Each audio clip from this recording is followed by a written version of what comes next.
What if the secret to a child's complete recovery from a fracture lies in hardware you've never seen before? We're diving into the ingenious world of specialized plates and screws, engineered specifically for the dynamic challenges of pediatric bone healing. Prepare to be amazed by the innovative solutions that are changing the game in pediatric orthopedics. Welcome to Ortho Implants for Life, where we unpack the technology behind orthopedic implants, from adult systems to pediatric breakthroughs.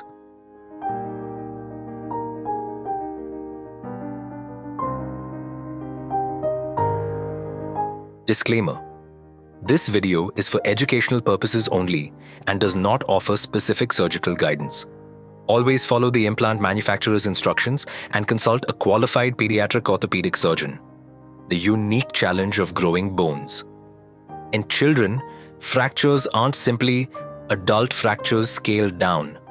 Pediatric bones have unique features: open growth plates, physes, high plasticity, rapid remodeling capacity, and these demand fixation strategies designed with growth in mind. For instance, fractures involving the physis risk growth arrest if hardware crosses it unwisely. A review of implant removal in children found that nearly 17% of women and 3% of men had nickel allergy reactions to implants. More importantly, retained plates in children have been shown to cause stress, shielding, and overgrowth near screw edges. Common pediatric fracture patterns include supracondylar humerus fractures, distal forearm fractures, and Salter-Harris physial injuries. Traditional adult-designed plates may lead to complications, angular deformity, growth disturbance, or need for early implant removal. In fact, a systematic review found fracture risk after implant removal in kids is not negligible. Hence, the long-term implications of improperly managed pediatric fractures extend beyond healing. They can affect growth, alignment, and quality of life. Beyond the standard, why pediatric-specific hardware matters. So why can't we simply use adult plates and screws scaled down? Because the pediatric environment demands special hardware.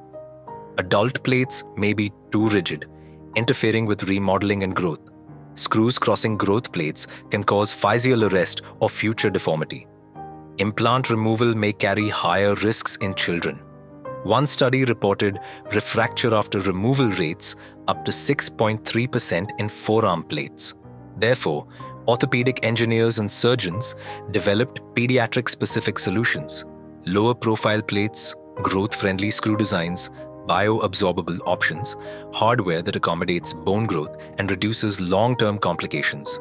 Next-gen plates, designed for growth, not just fixation. Let's dive into the plates. Pediatric-specific plate innovations include bioabsorbable plates made from polymers or biodegradable metals, which gradually degrade once the bone is healed. For example, a recent study compared PLGA implants versus metal screws in pediatric ankle fractures and found fewer reoperations with absorbable implants. Expandable or variable angle plates that allow progressive adjustment and better contouring to small bones.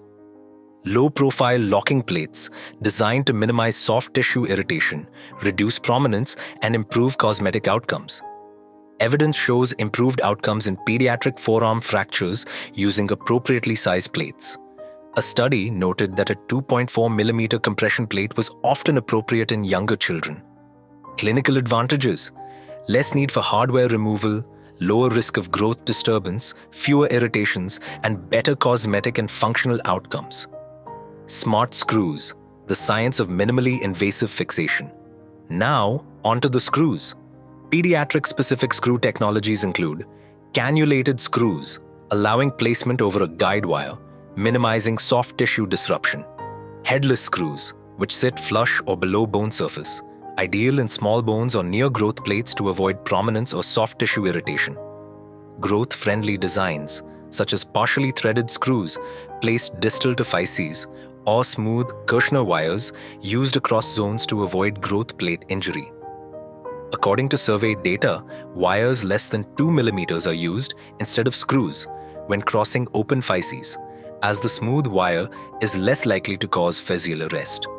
Choosing the right screw depends on bone size, fracture location, remodeling potential, and future growth. These imports matter. The correct screw supports fixation today and healthy bone growth tomorrow. If you have enjoyed the video, like it, share it, and if you are new to our channel, subscribe it. Hit the bell icon to get notifications for all our upcoming videos. Join us to excel in this orthopedic implant industry and to know more about the job and career growth which is available in this industry. Thank you. See you again next week.